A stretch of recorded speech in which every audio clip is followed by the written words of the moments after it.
When the world of mobile communication was collapsing around him, Xiaomi's founder, Lei Jun, established one of the world's largest mobile phone industries. Although Apple started the smartphone revolution, Xiaomi still reigns supreme in terms of usability and affordability. But how did Lei Jun build such a large business?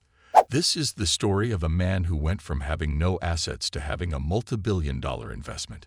This is a story about struggle, hard work, and success. This is the incredible story of Lei Jun and how he built it from the ground up. Lei Jun was born in the Chinese city of Xiangtou in 1969, and our narrative begins there. In reality, Lei's life was never easy. In his particular case, in cases of anguish and suffering, there is enough material for a book to be written. Growing up near the industrial metropolis of Wuhan, he faced many challenges throughout his childhood. Teaching became a dishonored profession during the Cultural Revolution. Although both of his parents were teachers, his father earned $7 a month. And despite this, he supported Lei's interest in electronics since he was a child. Lei had a lot of fun disassembling and reassembling radios, 2 batteries, a bulb in his own self-made wooden box, cables, and other components were used. In his neighborhood, he invented the first electric lamp. In addition, he dropped out of Yang Middle School in 1987 and enrolled at Wuhan University, where he graduated with a bachelor's degree in computer science in 1991. After graduation, his primary ambition was to use his education to serve the world. In reality, as an undergraduate, he was captivated by Steve Jobs' work and inspired by the Apple co-founder. So he decided to start his own business and finish college quickly so that he could focus solely on it. This marked the beginning of Lei's journey, as well as a shift in the smartphone market. Lei, who is also a superb businessman, faced problems front-on and accomplished accomplishments that most people would find challenging. After graduating, he began working for the Chinese software company Kingsoft. He worked there as an engineer in 1992. Because of his expertise and perseverance, he swiftly progressed to the position of company CEO. And in 2007, he took the company to an IPO on the Hong Kong Stock Exchange. In the year 2000, while working at Kingsoft, Lei founded the online bookstore Joyo.com. In 2004, he sold the company to Amazon.com for $75 million US. Lei also made investments in 2 profitable startup companies at the start of this decade, UC and YY. He also oversaw 70 investment rounds for his company. For safety considerations, he left the software company after 16 years as CEO, and he later rejoined Kingsoft as vice chairman. He made his investment in Ook Web and Van.com public within a few days. Lei was then named chairman of Ook Web. As you may be aware, Alibaba has over 500 million active users who use the Ook web browser. Finally, Lei Jun considered introducing a new mobile technology in order to gain a share of the rapidly expanding smartphone market. He pursued his passion and eventually founded a company that would permanently revolutionize the world of mobile technology. Xiaomi Corporation, a $50 billion company that has been in business for less than 10 years, is listed on the Hong Kong Stock Exchange. The company's history is fascinating. It was full of ups and downs. Xiaomi was created in 2010 by ex-Kingsoft CEO Lei Jun. The smartphone industry was contracting at the time. As the business consolidated, top manufacturers such as Samsung and Apple gained market share. However, all-time leaders such as Nokia and BlackBerry were fading into obscurity. However, within 3 years of its founding, Xiaomi went from being an unknown brand to becoming China's largest smartphone brand by 2013. Everyone thought the smartphone war had ended at that moment. This company attempts to give higher quality at lower pricing, as well as more features and a better user experience than Android MIUI. The Xiaomi Corporation presently has 291.6 million active users. The company's strategy was frequently compared to Xiaomi. Meanwhile, it claims to follow other standards. Even though he was already regarded as successful by society at the age of 40, he felt he had not yet accomplished his long-held ambition of establishing a Chinese corporation with international appeal and respect. He sought to create a company that could compete with Sony and Apple. To compete in what was then the fastest-growing market, two well-known worldwide corporations merged. He and 13 other colleagues co-founded Xiaomi. The smartphone sector was their first target market. He was also able to identify a difficulty that the sector confronts that he can fix.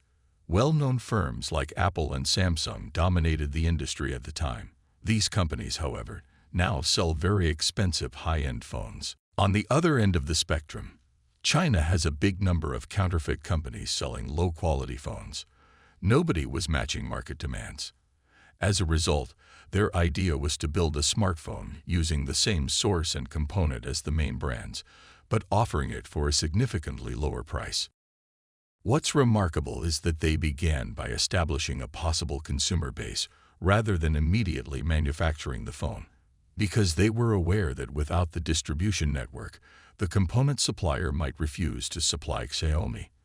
Lei was handsomely financed by Chan, a Hong Kong millionaire. Chan was in charge of Hong Kong properties, which funded Morningside Ventures and had been a steady investor in Lei's business for many years. Xiaomi formally debuted MIUI on August 16, 2010. Their operating system is based on Android. Android phones in China do not run the official Google Android operating system because Google is not officially available in the market. In addition, Android versions in China were not yet particularly sophisticated in 2010. As a result, the team created an operating system for Android phones for the Chinese market. Xiaomi created MIUI, their own Android version. Within the first year, it gained millions of users from that user base, becoming an instant success. Xiaomi debuted its first phone, the Xiaomi phone, only online in August 2011. Very impressive for a new company. Today, Xiaomi is a Chinese company primarily focused on the development of smartphones, along with laptops, mobile apps, mobile accessories, wearables, home appliances, and smart home devices are available. However, because the May iteration of the smartphone was well received, the UIROM was initially developed exclusively by a software company using Google's Android operating system. The second iteration of the smartphone had more advanced functions. The MIUI became a major hit over time and was adapted to other devices, both in English and Chinese. As of 2014, MIUI may be downloaded and installed on more than 200 devices. Even non-developers may swiftly install MIUI on their phones using the MIUI Express app. As of the end of 2013, more than 30 million individuals worldwide were running Xiaomi's MIUI. The Mi 2 phone was first introduced in 2012, and the company reported a year later that more than 10 million of them had been sold in less time. Hugo Barra joined the company in August 2013 after leaving Google as Vice President of Product Management for the Android platform. Barra prioritized aiding Xiaomi's global expansion. Furthermore, XMI debuted the Mi 3 at the end of 2013.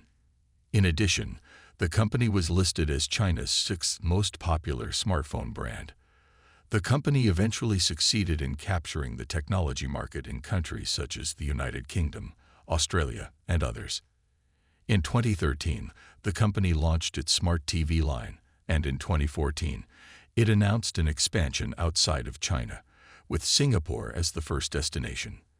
The company planned to enter the Malaysian market within 2 months, a remarkable success for a small company.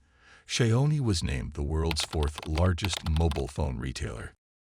A year later, in 2016, Xiaomi debuted the Mi 5 smartphone, and as a result of their collaboration, Xiaomi's mobile devices were made formally available in the European Union in September of that year.